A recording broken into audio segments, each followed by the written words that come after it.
Abbasov Tacəddin Vüqaroğlu 10 dekabr 2001-ci ildə Daşkəsən rayonunun Qabaqtəpə kəndində anadan olub.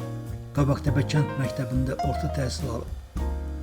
Sonra hərbi xidmətə çağırılıb. Azərbaycan ordusunun əskəri olan Tacəddin Abbasov 2020-ci il sentyabrın 27-sində Azərbaycan Silahlı Qüvvələri tərəfindən Ermənistanın işğalı altında olan ərazilərin azad olunması və Azərbaycanın ərazi bütövlüyünün bərpa olunması üçün başlanan Vətən müharibəsi zamanı Xocavəndin, Füzulinin azadlığı uğrunda gedən döyüşlərdə savaşıb.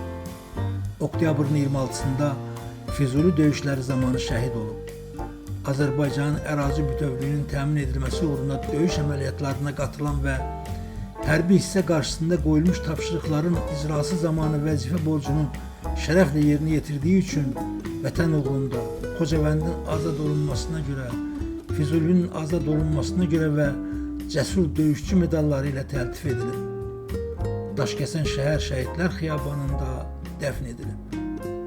Məkanı cənnət olsun şəhidimizin.